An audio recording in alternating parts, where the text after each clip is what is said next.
my hidden treasure chest, golden grand piano, my beauty focus EOU. Ooh, I'd leave it all. Allez, la sélection de la semaine, Laura. La sélection de la semaine, c'est pour essayer de vous mettre de bonne humeur, de vous faire sourire, puisque Nathalie Rivouet nous annonce un week-end très très ensoleillé, mais à défaut, je vais essayer de faire cette chronique, une chronique gaie. On va commencer tout de suite, puisque Sophie Lessin nous le disait lundi dans son journal télévisé, c'était la journée la plus déprimante de l'année. Eh bien, ça a fait réagir les Flamands qui ont décidé de créer une initiative qui s'appelle 30 jours sans râler. C'est le défi qui est lancé depuis lundi et jusqu'à la Saint-Valentin. Il ne faut pas râler. Pourquoi? Parce que c'est très mauvais pour la santé. Lorsque l'on râle, on produit du cortisol. Et le cortisol, c'est une hormone qui fragilise le corps humain, augmente les risques de crise cardiaque et de diabète. Donc souriez, c'est quand même beaucoup mieux. Cette initiative est soutenue par le ministre flamand du bien-être, parce que ça existe, le ministère du bien-être, c'est lui, Jo van der Zen.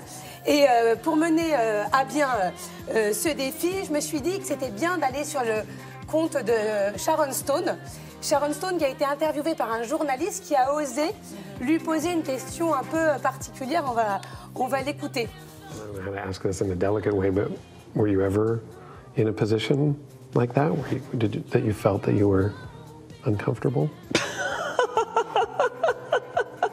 You're laughing, but I don't know. I don't know if that's a nervous laugh or are you kidding me? Of course I was. Laugh.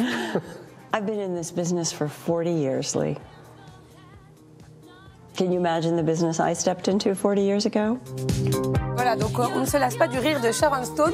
Et ensuite, on va, grâce au magazine internet Piwi, découvrir les 15 tweets les plus amusants du mois. Et j'ai pris le premier qui m'a fait rire et qui va faire rire aussi, je pense, Patrice. L'une de mes voisines vient me dire qu'elle aimait vraiment le nouvel encens utilisé par le service de nettoyage.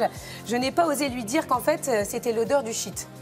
Et à propos de cannabis, cela nous emmène en Grèce, puisqu'on en parle beaucoup sur la toile cette semaine. La Grèce vient de légaliser le cannabis médical. Attention, il ne s'agit que du cannabis médical. Quant à l'Angleterre, on ignore si c'est prévu de légaliser le cannabis. En tout cas, les portables ne sont toujours pas autorisés dans les églises. Et comment fait-on quand on veut regarder son match de foot tranquille? Eh bien, regardez, on emmène son bébé et on pose son portable à l'intérieur et on regarde discrètement pendant l'office le match de foot. Il fallait quand même et les ondes du portable sont à 3,5 cm du cerveau du exactement, bébé. mais écoutez, ça n'a pas l'air de le retenir. Le compte Instagram, pour continuer à vous faire sourire, de la semaine, c'est Céleste Barber, qui est absolument géniale. Elle reprend toutes les photos des personnalités et elle essaye de les imiter. Bien sûr, elle n'a pas la même grâce, mais franchement, allez sur son Instagram, ça vaut le détour. Et Céleste Barber, elle s'appelle. Elle a 2,8 millions d'internautes qui la suivent.